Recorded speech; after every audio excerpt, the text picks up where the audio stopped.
Hola, muy buenos días a todos. Mi nombre es Manuela y hago parte del equipo Conecta Américas. Estoy muy feliz de traerles a todas las mujeres emprendedoras que se conectan hoy con nosotros uno de nuestros trainings virtuales con nuestros socios de la aceleradora virtual, el INCAE y Mastercard, en el marco del 100K Challenge. El 100K Challenge es una campaña que lanzamos desde el Banco Interamericano de Desarrollo con el apoyo de 9 multinacionales: Mastercard, Google, IBM, Microsoft, Facebook, Coca-Cola, PepsiCo, DHL y Damper, que busca capacitar, conectar y certificar a más de 100.000 mujeres empresarias de las Américas para el año 2021. Lo que buscamos con esta campaña es trabajar de la mano con la comunidad empresarial para multiplicar el impacto de nuestras iniciativas y así crear más y mejores oportunidades para las mujeres emprendedoras de nuestra región. En el marco del 100K Challenge, les traeremos capacitaciones virtuales, talleres presenciales, talleres de design thinking, bootcamps, eventos de networking, oportunidades de participar en ruedas de negocios, programas de educación para la obtención de certificaciones, oportunidades de proveeduría exclusivas para empresas lideradas por mujeres, entre otras cosas. Todo esto con el objetivo de fortalecer las habilidades y competencias digitales y empresariales de las mujeres emprendedoras. El 100K Challenge es una campaña de conectamericas.com, la red empresarial del Banco Interamericano de Desarrollo y su iniciativa para las empresarias, Mujeres Conecta Américas, que seguramente la mayoría de ustedes ya conocen. Para los nuevos miembros de Mujeres Conecta Américas y a todas aquellas personas que nos acompañan por primera vez en esta serie de webinars, un cordial saludo de bienvenida.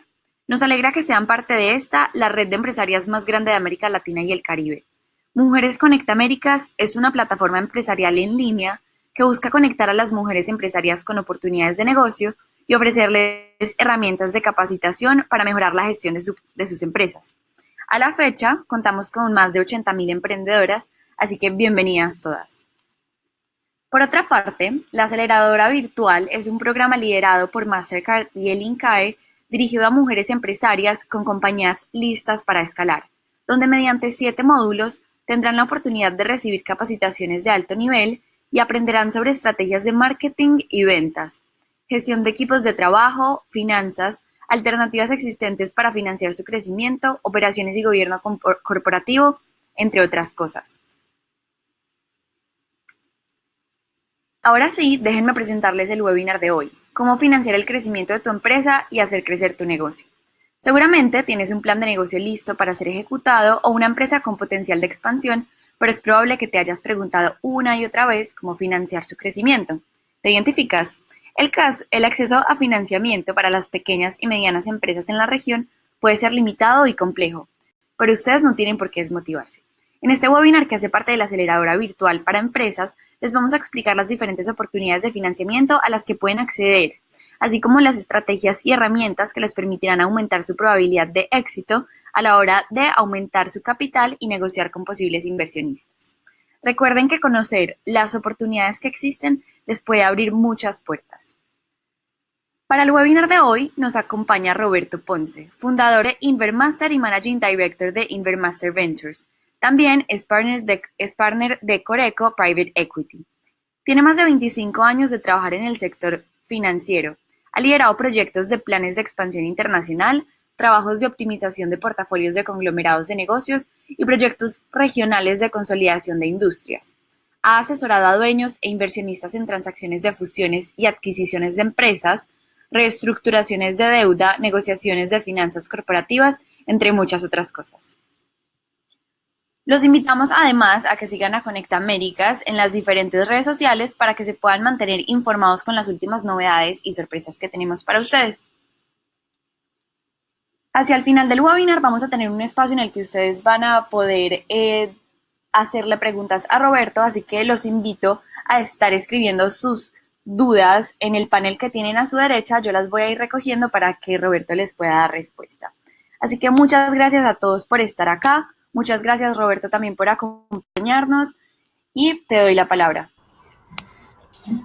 Muy bien, muy bien. Hola, muchas gracias. Voy a compartir entonces la pantalla.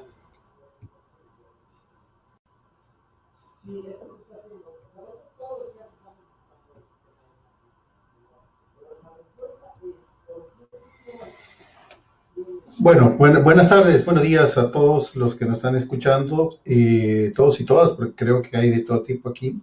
La idea de la charla de hoy es comentarles cómo financiar el crecimiento de su emprendimiento. Básicamente los temas claves para desarrollar la estrategia y financiamiento de un emprendimiento. O sea, ¿qué son los temas que tenemos que saber? Bueno, el primero de los temas, vamos a dividirlo en 4 capítulos, es la fuente de financiamiento. Como todos sabemos, en la región sí existen varias instituciones que participan dedicadas al financiamiento de emprendimientos.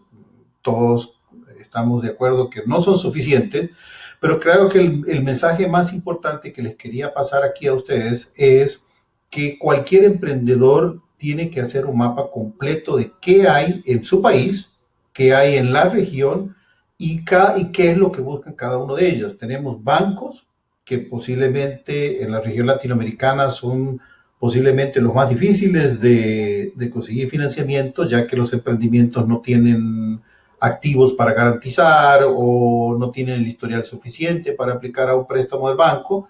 Sin embargo, no se queden ahí y la recomendación es que sigan buscando especialmente bancos que actúan en forma regional, ¿no? Hemos visto casos de instituciones financieras de México, de Perú, de Argentina, de Colombia, financiando fuera de sus territorios y fuera de sus países de origen. Entonces, no necesariamente es el país local, sino también fuera. Están las clásicas instituciones financieras de desarrollo, tanto como el BID, ¿verdad? Como existe el IFC, existen por lo menos unas 10 o 15 instituciones de desarrollo que sí tienen, instituciones multilaterales que sí financian proyectos, son todas disponibles, es relativamente fácil conseguir, digamos, información en el Internet. Existen fondos de capital privado. Hace 5 años posiblemente los fondos de capital privado no eran la gran, no existían en muchos de nuestros países. Sin embargo, digamos, los últimos 2, 3 años hemos visto una gran actividad. Y aquí insisto, no solo son fondos que participan, si vemos un fondo de capital privado de México, un fondo de capital de Colombia, no necesariamente ellos participan. Acabamos el viernes pasado de nosotros, de Ibermaster Ventures, de participar en el financiamiento de una empresa en Argentina y participaron fondos de México y participaron fondos de Estados Unidos. Entonces realmente, digamos, los fondos sí están activos a nivel de región. Siempre también tenemos los patrimonios familiares, los famosos family offices. Casi todos los países existen patrimonios, existen empresas, o mejor dicho, familias que se dedican a participar en emprendimientos. La mayoría de ellas cada día se están sofisticando más y cada día están teniendo un formato institucional de revisar. Eh, por supuesto, otros sistemas de financiamiento no tradicional, agencias aduanales, por ejemplo, para las empresas exportadoras, importadoras, pues realizan cierto tipo de financiamiento. El financiamiento no tradicional del banco, ¿verdad? El leasing, el factoring, incluso hay asociaciones de empleados que financian en ciertos países, como por ejemplo Costa Rica. Hemos visto algunas cooperativas también participando en el financiamiento y por supuesto, como último, aunque es el que menos hemos visto en nuestra región, tal vez en los países grandes sí hay el mercado de valores, ¿no? Entonces el mensaje, insisto, aquí es tomarse el tiempo de ver todo el ecosistema que hay de financiamiento, no solo en nuestro país, no solo en nuestro mundo, sino salir y animarse a buscar fuera de nuestras fronteras, ¿no? Ahora, tal vez lo más importante aquí es, si bien hay diferentes fuentes de financiamiento, es entender qué quiere la fuente de financiamiento, las expectativas de esa fuente de financiamiento. Si tenemos el típico emprendedor empieza con la familia y los amigos, ¿verdad? Usualmente esta gente es muy voluntariosa, ¿verdad? La familia, nuestros amigos. Sin embargo, digamos, su capacidad de financiamiento suele ser limitada y está sujeta a una necesidad de dividendos. Después surgen los inversionistas ángeles. Cada día me complace decir que hay redes de inversionistas ángeles que están creciendo en nuestra región, y posiblemente este sea el tema que debemos tocar primero. Después siguen los fondos de Venture Capital. Usualmente los fondos de Venture Capital van a buscar alguna empresa que más desarmada, no una startup, sino una empresa que ya esté buscando aceleración. Y por supuesto tenemos inversionistas estratégicos que se le dice usualmente al inversionista que ya está en el negocio, una corporación grande que quiera participar. Tal vez hay cuatro temas importantes que debemos trabajar cada vez que vamos a tocar las puertas al capital privado. Uno es el valor o el precio de mi empresa, o sea, cuánto valgo, valgo mi patrimonio. Es un tema que lo vamos a ver ahorita. Otro es la dilución, es decir, cuánto control voy a compartir, qué porcentaje de mi empresa voy a terminar dándole al financiero, ¿verdad? Al financista o a la fuente de financiamiento. Un tema que creo que son los dos primeros, son algo muy obvio, ¿verdad? Un tema que la mayoría de los emprendedores se olvida es la entrada y la salida del capital, es decir, el capital va a entrar, vamos a buscar financiamiento, pero en algún momento lo tenemos que sacar, en algún momento se tiene que repagar la inversión.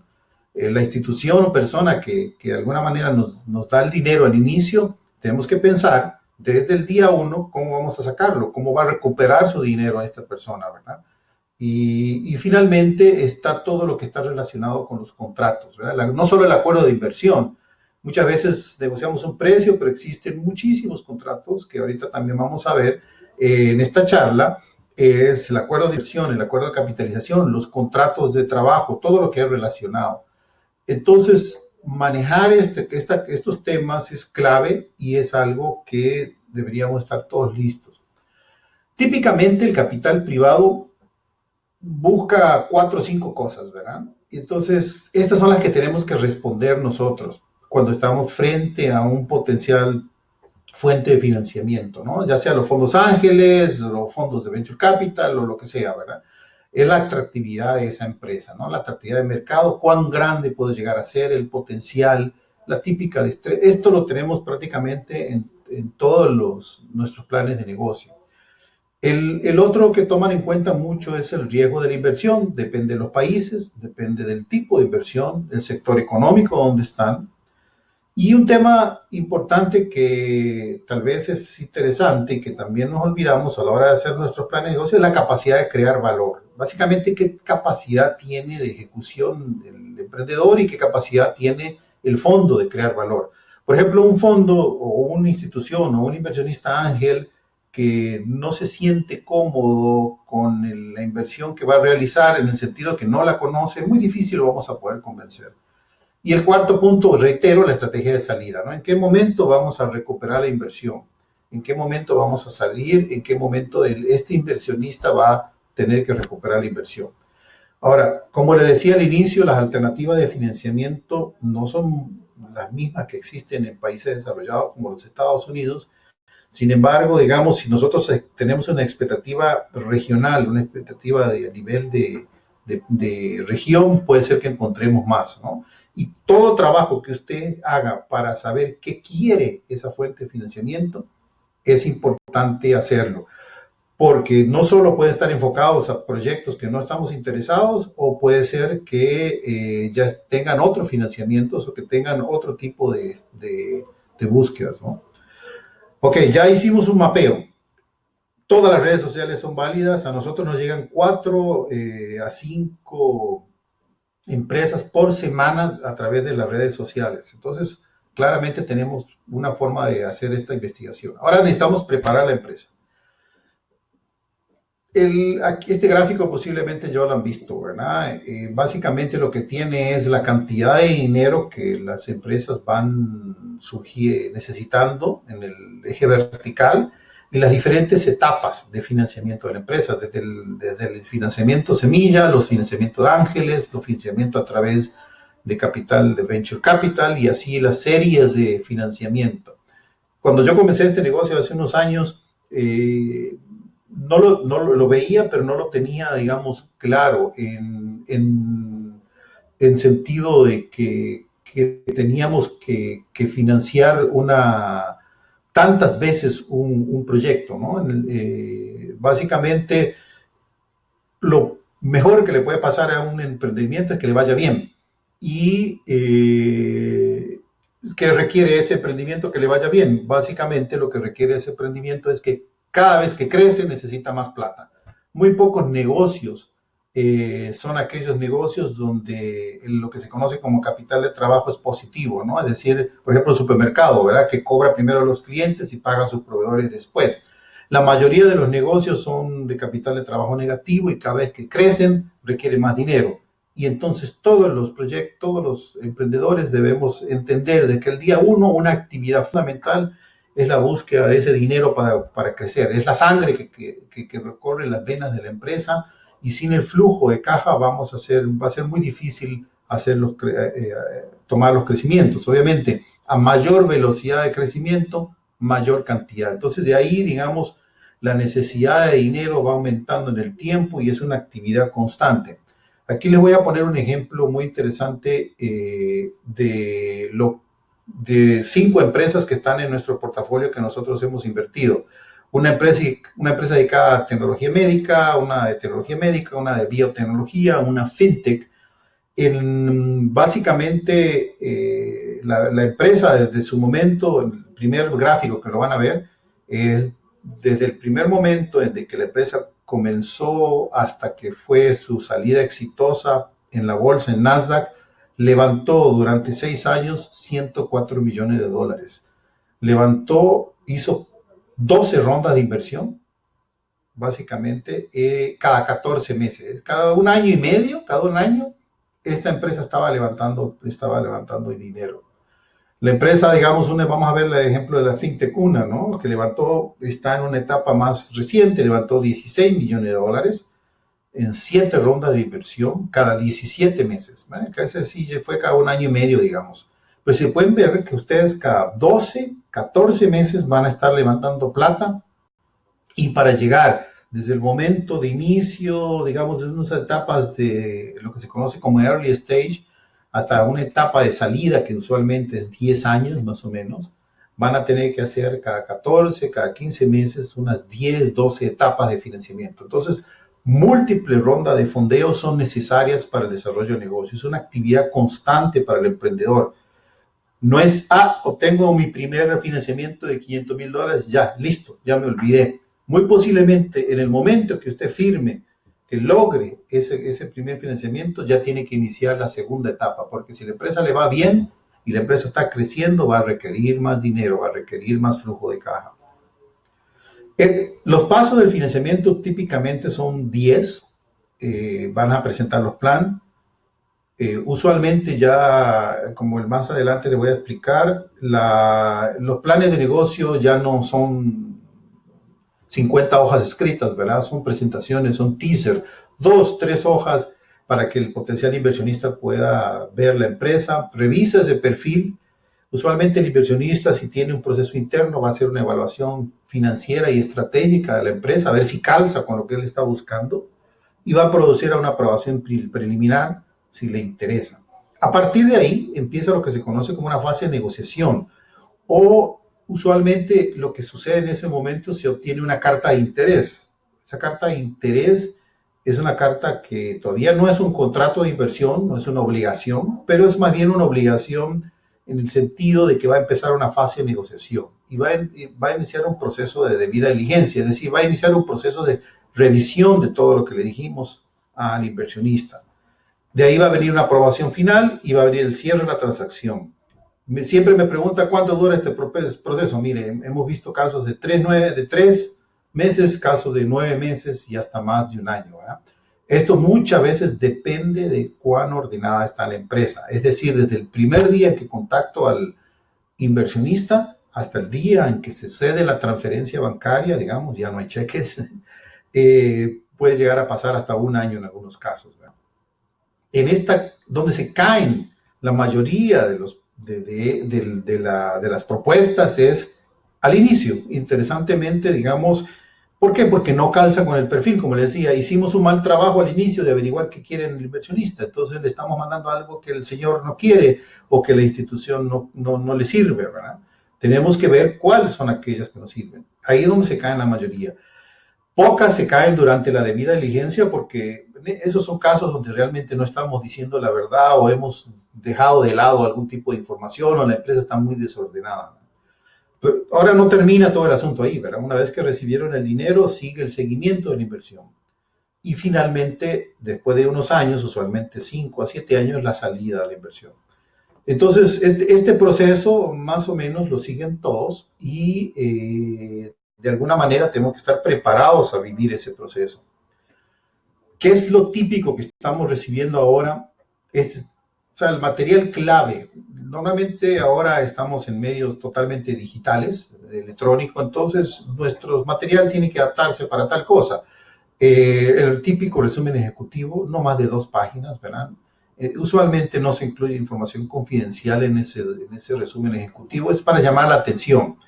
Entonces tienen que tratar de, usualmente yo he visto compañeros inversionistas y otros fondos de venture capital que leen estos resúmenes ejecutivos en sus celulares, ¿verdad? Entonces piensen a la hora de mandar, digamos, que la persona que va a estar del otro lado es una persona que va a estar leyendo y va a estar interesada en evaluar su empresa, no solo lo que le dije, el tema de si es interesante, si tiene potencial, sino también es cuál es la estrategia de salida, cómo va a recuperar su dinero.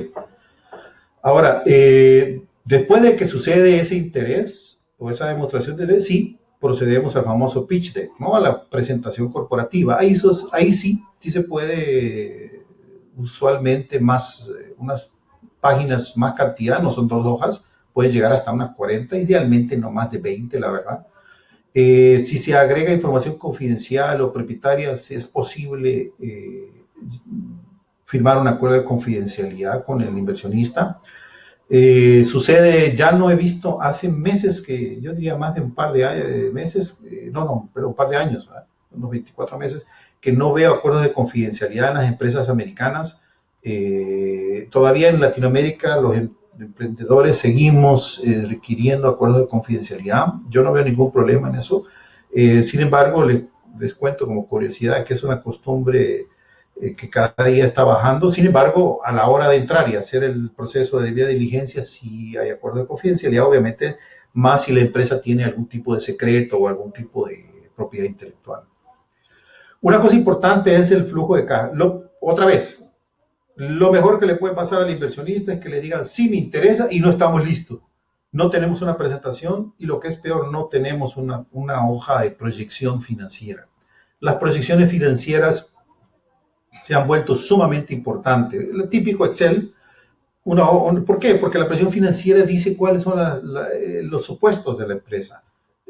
Obviamente es muy difícil que se terminen cumpliendo con todas las proyecciones, pero sin embargo, de alguna manera te dicen al inversionista qué está esperando hacer, dónde piensa la empresa. Los supuestos reflejan, digamos, terminan reflejando en un material financiero. Si la empresa ya existe, definitivamente le van a pedir estados financieros.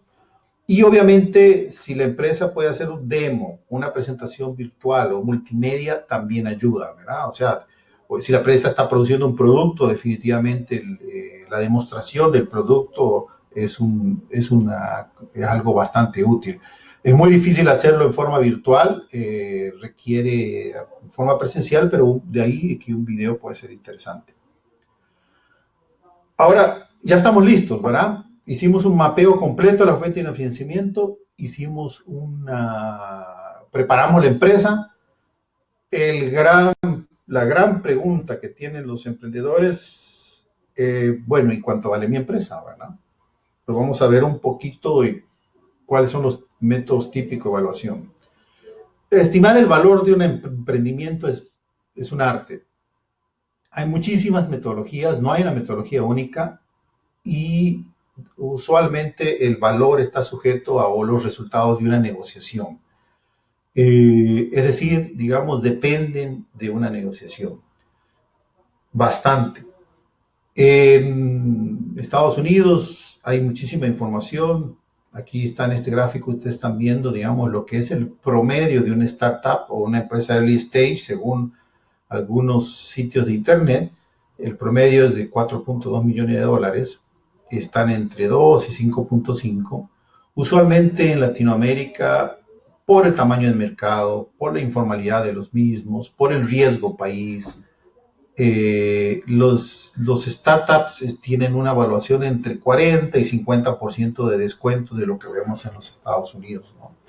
Es decir, digamos que estamos viendo startups o early stage en que la evaluación inicial de lo que vale el negocio está alrededor de los 2 millones de dólares. Ahora, Como le repito, esto va a depender de la geografía, va a depender de la necesidad del fondo, el prototipo, los empleados, el team. Tiene muchos aspectos difíciles de cuantificar en forma matemática, ¿verdad? Ahora, una cosa importante, el valor de empresa es un tema, pero no es lo mismo que el valor del patrimonio. Cuando usted pide dinero a un inversionista, el dinero está entrando al patrimonio.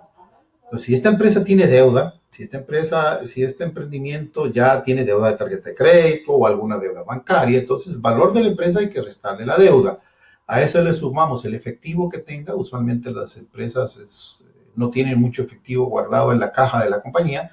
Ese es el valor del patrimonio. Valor de empresa menos deuda, valor de patrimonio. La inversión, si es una inversión de capital, va hacia justamente incrementar el valor del patrimonio, es decir, a aumentar, a capitalizar la empresa.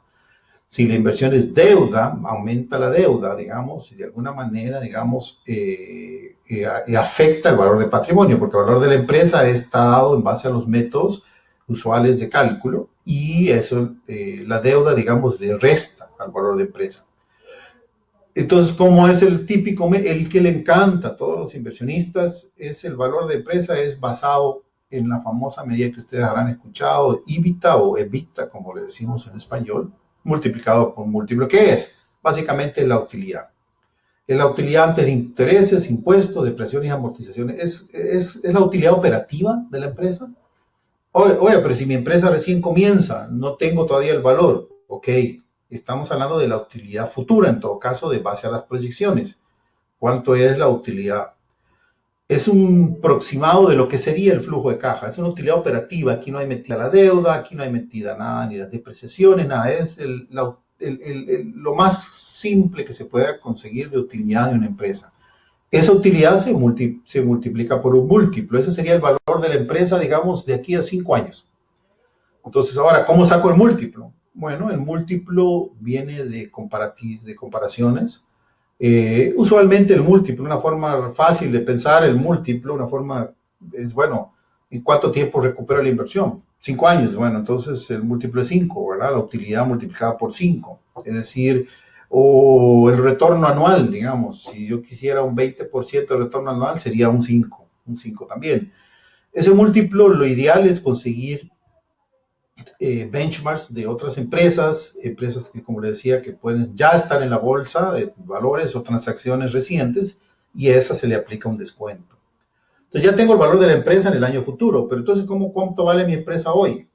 La fórmula es, y la más simple, si quieren, o la forma más rápida, y se puede hacer todos los estudios financieros que uno quiere, es el valor de entrada a la hora de negociar la inversión. Es el valor en el año 5, como les decía, el valor, lo que se conoce como valor terminal, o en el año 7, y cuánto es el retorno, o la expectativa de retorno, el retorno sobre la inversión esperado de parte del inversionista. Digamos que si yo pienso que mi empresa va a tener un valor de 10 en el año 5, en el año 7, y la expectativa de retorno es 10 veces, entonces 10 dividido 10, el valor de la empresa es 1. Es muy simple, digamos. Si yo, y ¿cómo hacen ustedes para saber cuál es el retorno esperado del inversionista? Investigan, leen y preguntan al inversionista, ¿cuánto están esperando? Muchos inversionistas incluso publican que su esperado es de 3 veces en 5 años. Entonces, básicamente ustedes van a pensar el valor terminal de su empresa en 5 años y lo dividen entre 3, ese es el valor de hoy. Obviamente, estamos proyectando el valor de la utilidad, el famoso EBITDA, estamos proyectando el valor de la venta, estamos proyectando el valor de algo. Entonces, determinar el valor futuro sigue siendo un arte porque depende de muchas de las proyecciones, ¿no? Este valor, digamos, usualmente los inversionistas de Venture Capital y Stage están pensando en eso, entre 3 y 5 veces, ¿verdad? Y su periodo de recuperación entre 5 y 7 años. Entonces yo tengo que proyectar el valor al año 7, lo divido por 5 veces y eso es el valor hoy de empresa. Si tengo deuda, le resto la deuda y me sale cuál es el valor de patrimonio. Esta evaluación parece bien simple, es una matemática muy simple, pero yo diría que el 80% de los casos es la que inicia una conversación y es la que realmente le interesa al inversionista. Es decir, cuánto vas a valer en el futuro, cuánto vales hoy y cuánto va a ser la recuperación de mi dinero en 5 a 7 años, que usualmente son los horizontes de recuperación, o podría ser incluso hasta 10 años. Ahora, si yo sé que mi empresa vale algo hoy, asumamos que no tiene deuda, entonces, ¿qué porcentaje de dilución voy a entregar?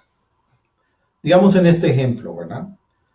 Tenemos que el patrimonio de los fundadores es $1 y estamos recibiendo 20 centavos, ¿no? O $100,000 y estamos recibiendo 20,000, o $1,000,000 y estamos recibiendo $200,000, ¿verdad? Entonces el nuevo valor de patrimonio es 1,200,000. Entonces este es el famoso pre-money o el post-money. Es decir, si yo estoy pidiendo $200,000 y mi empresa vale 1,000,000, no es 20% el, el valor o la dilución o el porcentaje de las acciones que yo como emprendedor voy a entregar. Es 16,67%. Entonces tienen que entender, antes de que entre el dinero valía $1. En el momento, en el instante después que entró el dinero, o sea, el famoso post-money, es decir, si en este ejemplo, si antes valía $1 y entraron 20 centavos, valgo $1,20. Entonces divido los 20 centavos entre $1,20, me da 16,67. O sea, ese inversionista estaría recibiendo en el post-money 16,67% del valor de la empresa. Es una forma de cálculo muy simplificada, pero digamos muy rápida, y muy posiblemente la van a tener que hacer en vivo durante la discusión con un inversionista, ¿verdad? ¿Cuánto vales? ¿En cuánto tiempo recupero la inversión? ¿Y cuánto valgo hoy? ¿Y cuánta plata quieres? Es una matemática de 4 números, ¿no? Acuérdense, ¿cuánto valgo hoy? El famoso pre-money. ¿En cuánto tiempo recupero la inversión? El señor inversionista le tenemos que preguntar, consultar o estimar. ¿Y cuánto dinero es el que estoy queriendo? Y con eso voy a tener qué porcentaje de mi empresa, o qué porcentaje del patrimonio de la empresa yo voy a estar entregando, o yo voy a tener que estar dispuesto a diluir. Como repito, ¿qué determina el valor de la empresa? Enorme cantidad de cosas. Al fin y al cabo refleja lo que un inversionista está dispuesto a pagar por ella. Depende del curva de crecimiento de los clientes, el modelo de negocios que tenga, si tiene propiedad intelectual, el tamaño del mercado. Depende de la rentabilidad actual, si es una empresa rentable. Depende de las proyecciones financieras, cuán realistas, agresivas que tengo. Depende del país donde opero. No es lo mismo operar, digamos, en 1, 2, 3, 5 países, en una región, ¿verdad? Entonces, ese valor, al fin y al cabo, como les decía, es el reflejo del que el inversionista en ese momento está dispuesto a valorar la empresa, y de nosotros depende la capacidad de mostrar los flujos futuros. O sea, de nosotros depende cómo podemos demostrarle a ese señor inversionista o a esa persona inversionista de que esta empresa tiene un valor en el futuro. Ahora, siempre me preguntan los emprendedores, y me estoy diluyendo, pierdo control de la empresa. Bueno, es correcto que si te diluyes, es correcto que si hay un proceso de dilución durante los años, pero también es importante no ver el porcentaje. Lo importante es ver el valor que estoy creando para mi patrimonio y el valor para el patrimonio de los inversionistas. Este es un caso real. Esta es una empresa costarricense. El valor de los founders al inicio era $6,000,000 cuando se invirtió la empresa, o 75 centavos por acción. Ellos eran dueños del 100%, en la línea se puede ver, tenían el control de la empresa. En la primera ronda se diluyeron, pasaron de 100% a ser dueños del 67%. Y así fueron diluyéndose hasta llegar al año 5, al año 6, donde el grupo de fundadores representó un tercio, básicamente menos del total del tamaño de la empresa. Pero la acción pasó de 75 centavos de dólares a $25 por acción, digamos. El valor para los founders en ese 33% pasó de $6,000,000 a 167 millones. El porcentaje, la creación de valor es enorme. Y la creación de patrimonio en este caso real de esta empresa, digamos, fue bastante positiva para los inversionistas y para los founders. Ahora, volviendo al tema del control. Los inversionistas difícilmente controlen la empresa. Van a tener derechos de veto, van a tener derechos legales en caso que algo suceda, Pero el inversionista muy difícil le interesa controlar la empresa. ¿Por qué? Porque sabe que los fundadores son los que van a estar detrás de la empresa, son los que saben del negocio, son los que saben lo que están, digamos, de alguna manera detrás del negocio y van a poder operarlo. Entonces, no tengamos miedo en diluirnos. Desafortunadamente sí sabemos, tenemos datos de que no es en Estados Unidos el efecto de dilución en cada ronda de inversión es menor. En Latinoamérica los founders llegan a su ronda 3, ronda 4, digamos, con un 20-25% comparado, digamos, con otras partes del mundo, y justamente eso es por la falta de recursos que hay o de la falta de fondeo que hay en nuestros países, y eso es básicamente lo que estamos cada día trabajando más. Entonces, la matemática básica para negociar una inversión son 4 cositas. Y como le repito, es muy posible que ustedes tengan que evaluar estas 4 cosas en vivo en la discusión con los inversionistas. ¿Cuánto valgo hoy? El famoso pre-money. ¿Cuánta plata necesitas? ¿En qué se va a invertir y todo eso? ¿Cuál es el retorno para el inversionista? Es decir, ¿en cuánto tiempo y cuántas veces voy a recuperar mi dinero? ¿Y qué porcentaje de la empresa estoy entregando a cambio si la inversión sucede en una inversión de capital, ¿verdad? Si es una deuda, obviamente la recuperación del dinero es con el repago de la deuda, ¿verdad? Y tiene un costo, etcétera. Eso es la matemática que tenemos que estar pensando, y al fin y al cabo es la evaluación es mucho más simple, lo creemos, ni siquiera es necesario. Después, durante el proceso, sí podemos hacer flujo de caja, valor presente neto, etcétera, pero al mero inicio, digamos, es el tema clave. Ahora, ya tenemos la fuente de financiamiento, hicimos un mapeo, preparamos toda la información de la empresa, tenemos una idea de cómo va a venir la cosa con la evaluación. Vamos a discutir una hoja de términos y condiciones. Tenemos que discutir ya un papel, ¿no? Un contrato. Ahora, hay 4 tipos de financiamiento que podrían, digamos, darse en un emprendimiento. El más obvio es deuda, pido plata prestada al banco, posiblemente el más difícil, justamente porque lo que decía al inicio, no hay garantías, hay temas de que no tenemos historial, etcétera, ¿verdad? Después viene lo que se conoce como el financiamiento de deuda junior. Usualmente es el financiamiento de capital de trabajo, es el financiamiento que depende del capital de trabajo, el financiamiento que depende del inventario, los proveedores. Pues podría ser más que todo, es una deuda, digamos, que usualmente más cara, ¿verdad? Después se conoce como el financiamiento mezzanine, ese financiamiento que no es ni deuda ni capital, que es posiblemente el preferido de los inversionistas actualmente. Ya les voy a explicar cómo funciona. Y el capital, básicamente lo que hablábamos hace rato, que es el financiamiento sobre el patrimonio, ¿verdad? El tema más usual que está sucediendo en nuestros países es el financiamiento mezzanine. Se le llama la famosa nota convertible, posiblemente la hayan escuchado. En muchos países no existe el término legal de nota convertible. Es una deuda con opción de compra de acciones.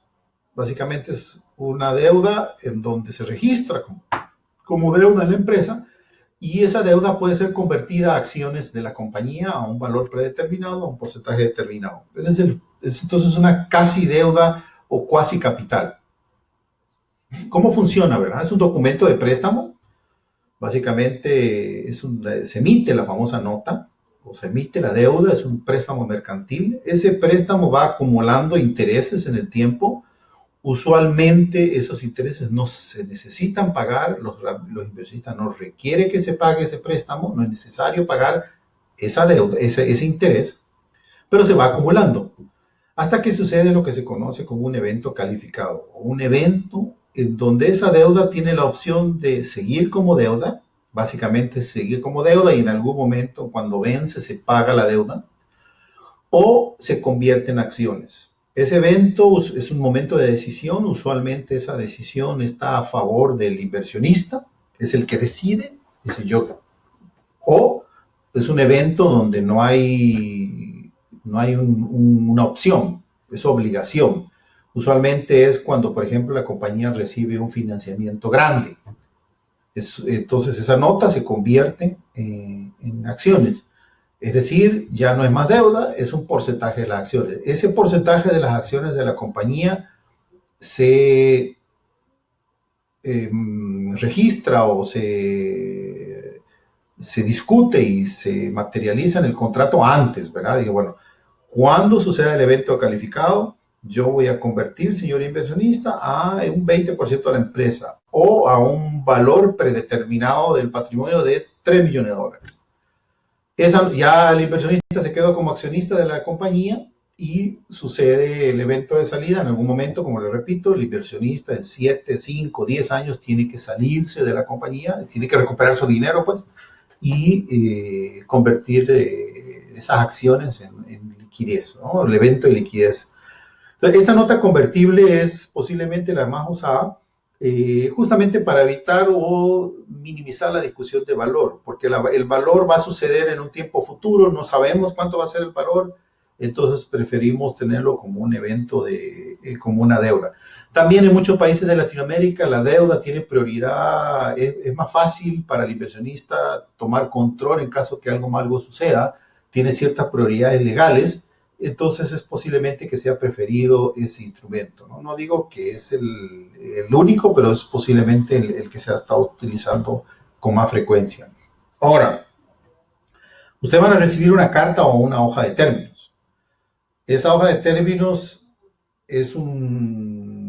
puede ser de 2 hojas, puede ser de 5 hojas, puede ser de 10 hojas, pero tiene que cumplir por lo menos con los 4 temas que tenemos. La oferta, ¿qué me están dando a cambio del señor inversionista?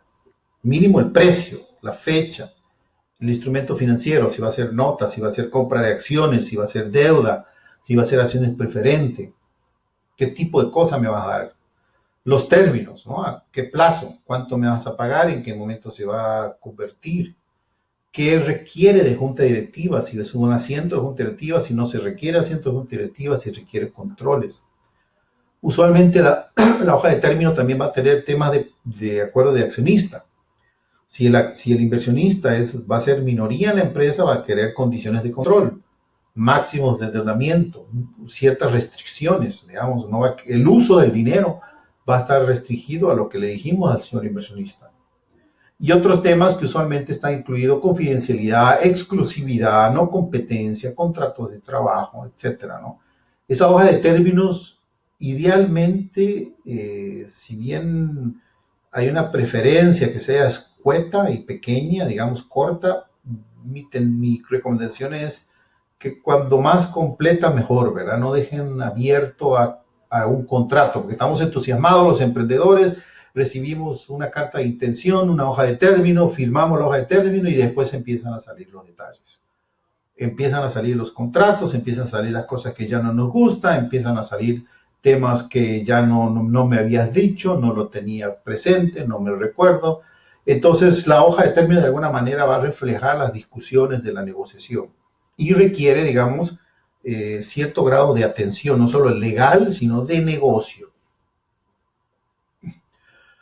Otros instrumentos que siempre le insto yo a los emprendedores es que busquen y que no se queden con la típica búsqueda de capital de inversionistas ángeles o el famoso leasing, ¿verdad? La idea de rentar un activo. El factoring, en algunos países es caro el factoring, sin embargo es un financiamiento a corto plazo que puede ser muy útil para especialmente cuando tengo cuentas por cobrar y cosas así que podría hacer factoring. El famoso sell and leaseback, que es básicamente tengo un activo, en el caso de entrepreneurs que tienen algún tipo de una planta o tienen algún tipo de un activo que lo podrían vender y volverlo a rentar. Básicamente se lo vendo al banco y el banco me lo renta o se lo vendo al inversionista y el inversionista me lo renta o básicamente me lo alquila de nuevo hasta por un tiempo con una opción de compra. O el renting, que hemos visto casi todo en vehículos, ¿verdad? Es básicamente muy parecido al leasing. En este caso es un contrato, básicamente estoy rentando el activo. Entonces, insisto, no solo con fuentes tradicionales, sino instrumentos no tradicionales, la creatividad del entrepreneur, la calidad de emprendedores, buscar esas fuentes es clave. En conclusión, cuando entramos en la búsqueda de los temas claves para conseguir financiamiento en Latinoamérica es, bueno, uno, mapear todas las posibles fuentes de financiamiento y averiguar exactamente qué quiere cada fuente. Incluso tenemos que hacer investigación de quiénes son los inversionistas. A mí me sorprende, a veces llegan emprendedores tratando de aplicar para nuestro fondo de Venture Capital, en Master Ventures, y no saben, digamos, que nosotros solo invertimos en FinTech y en Medical Technologies. Y me piden proyectos que tienen un componente del real estate. Digamos, tendría que haber investigado o al menos preguntado. Entonces, ustedes tienen que de alguna manera hacer una investigación de qué quiere ese inversionista, conocerlo. Hay también ciertos inversionistas que lo que hacen es, no tienen el dinero, son comisionistas y lo que hacen es buscar y levantar la plata en otro lado y le van a cobrar una comisión. Y una vez que ustedes saben de esos inversionistas es adaptar el mensaje, digamos. Si el inversionista está muy interesado en inversiones de impacto, entonces tenemos que hacer todo un estudio si nuestro emprendimiento califica con las condiciones de impacto. Si el inversionista es un inversionista que está buscando pequeñas empresas, si el inversionista está buscando, etcétera. Entonces debemos adaptar y cuadrar nuestro mensaje con la fuente de financiamiento. Preparar la empresa. Antes de iniciar el proceso de financiamiento, tener todo el material completo. Es súper clave porque el inversionista en nuestros países hay mucho más emprendedor que fuente de financiamiento. Entonces ustedes están compitiendo con un montón de otros emprendedores. Entonces, si el inversionista dice que sí está interesado, ustedes tienen que prácticamente al instante mandar la información. Y no solo la hermosa presentación y pitch de lo que somos, sino todos los aspectos financieros del negocio, como hablamos, la evaluación, las proyecciones, estado financiero, si es que la empresa ya tiene un historial, etcétera. Tener claros los aspectos financieros de evaluación y cuánto dinero necesito. Es sorprendente que muchas veces vemos proyecciones donde realmente la proyección dice que en el año, en el mes 6 ya la empresa comienza a ganar dinero y en el mes 12 gana un montón de dinero. Entonces el inversionista dice, bueno, ¿para qué quieres esto? Si en 12 meses me pagas. Entonces tener muy claro y muy concreto la evaluación, los proyectos, las proyecciones, los aspectos financieros, ¿verdad? Y lo otro es, cuando una vez que se produce la hoja de término, las condiciones de financiamiento, es donde ahí tenemos que sacar nuestro espíritu de abogado, que no lo somos, pero sí les recomiendo a todo el mundo leer en forma detallada las hojas de término, ojalá los contratos de inversión, no delegar la responsabilidad. No es un tema de nada más de abogados, es un tema de abogados y un tema de emprendedores que están detrás de un negocio y todos los aspectos que pueden impactar al negocio son claves que los entendamos desde el inicio. Al fin y al cabo, conseguir financiamiento es un proceso y ese proceso va a terminar en un matrimonio donde usted va a tener que convivir con ese inversionista por 7 a 10 años, 5 años, dependiendo de la expectativa de retorno de ese inversionista. Finalmente, y como un mensaje, en base a la experiencia de los planes que hemos visto y de las empresas que hemos financiado, uno, olvídese del plan de negocio. Ya no existe más, me refiero a olvídese de escribir un plan de 50 páginas. Tienen que tener un plan de negocio, pero ya no tiene que hacer un libro completo. Hay que enfocarse en tener un producto viable, en mostrar que son capaces de hacer. Es imperativo estar en el mercado rápido. Es decir, de alguna manera tienen que demostrar que alguien es capaz de comprarle lo que están vendiendo, y que no es su mamá ni sus parientes, ¿verdad? Tiene que ser algún grupo de gente que es capaz de comprar lo que ustedes están vendiendo. Tienen que estimar cuál es el tamaño de ese mercado. Tienen que tener claro a quién estamos apuntando, ¿verdad? El modelo preferido ya es alguien que está vendiendo una plataforma de servicios o una plataforma de productos y servicios. Digamos, ya a nadie le gusta vender un único producto o los inversionistas no están muy contentos con un único producto. Y la clave es la adopción, ¿no? Y si es un producto nuevo y si es un servicio nuevo, la pregunta que van a estar recibiendo de los inversionistas es, bueno, ¿cuál es su adopción? ¿Cada cuánto van a adoptar? ¿Cuánta gente va a querer esto? Por ahí hay estadísticas que el 82% de las empresas fracasan por mal manejo del efectivo. Entonces, como le decía, lo mejor que le puede pasar es crecer rápido.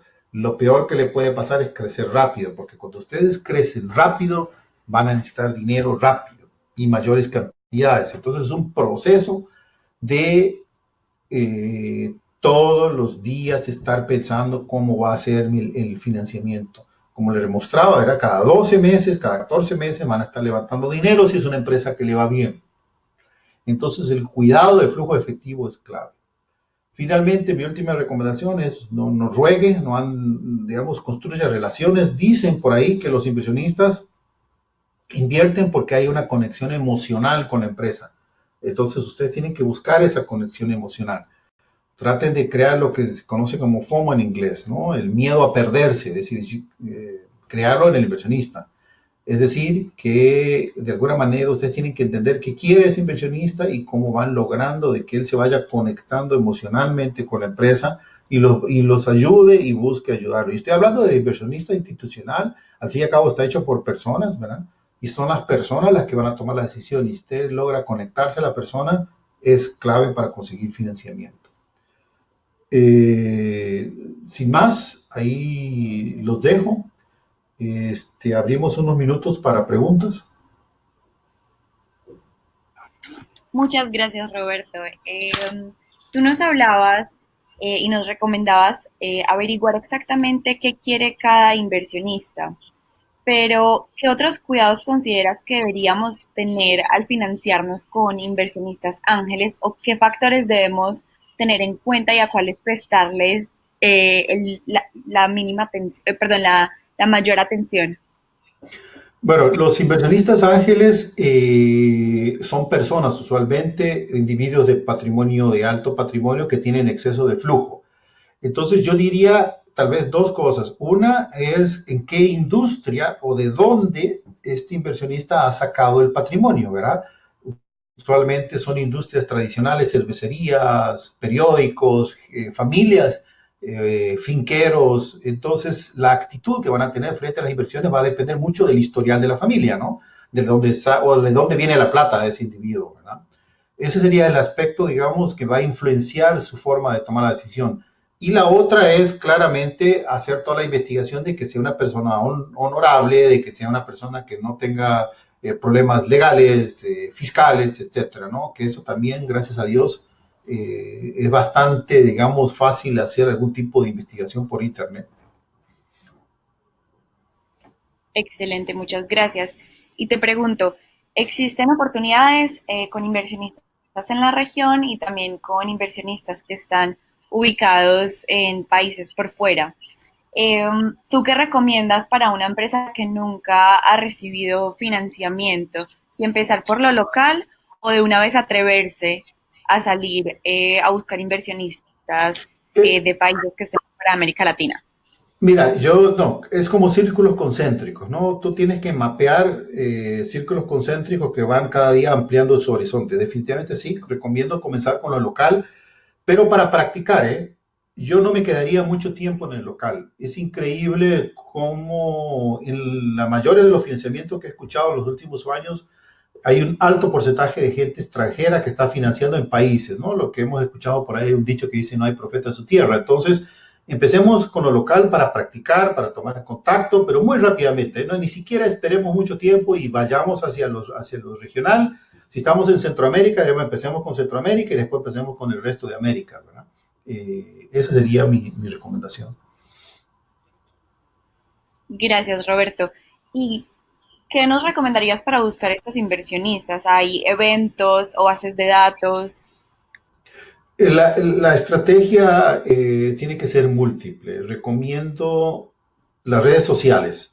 Insisto, nosotros recibimos por LinkedIn 4 y por Facebook. No, no tenemos Facebook, pero digamos las redes sociales usualmente son LinkedIn, algún tipo de red social profesional que recibimos información y recibimos mensajes. Esa es tal vez la más obvia y la más barata, ¿verdad? Eh, los eventos son importantes. Tal vez voy a hacer un comentario que no sé si... Cuidado con los de ser ganadores profesionales de eventos, ¿no? Hemos visto algunos emprendimientos que ganan un montón de premios, ¿verdad? Y lo vemos en todos los eventos que hay. eso es un arte, ¿verdad? No es ganar el concurso, el tema es conseguir el financiamiento. Entonces, participen en los eventos relevantes, en los eventos que les sirva a ustedes para networking, pero también para la búsqueda de financiamiento. No es pasársela todo el año participando y ganando todos los eventos posibles que hay, que dicho sea de paso, y gracias a Dios, cada día hay más en Latinoamérica, ¿no? Sean muy detallados, enfocados en cuáles van a participar y en cuáles van a ir. Y la otra y tercera, universidades, círculos de networking también son bastante activos que podemos conseguir información. Muchas gracias por esta última sugerencia. Entonces, con esto damos finalizado el webinar. Muchas gracias a todos los que se conectaron con nosotros, a los que estuvieron participando en el panel de comentarios. Muchas gracias, Roberto, por toda la información que nos compartiste y el conocimiento que nos diste en este curso del día de hoy. Los invito a todos a registrarse en la academia en el curso de la aceleradora virtual en caso de que no lo hayan hecho. Como les comentamos al principio, es una aceleradora de 7 módulos diferentes donde se tocan diferentes temas que les van a ayudar en el crecimiento de su empresa. Entonces, muchas gracias, Roberta, nuevamente, y esperamos poder contar contigo en una próxima ocasión. Muchas gracias, hasta luego, gracias, un placer.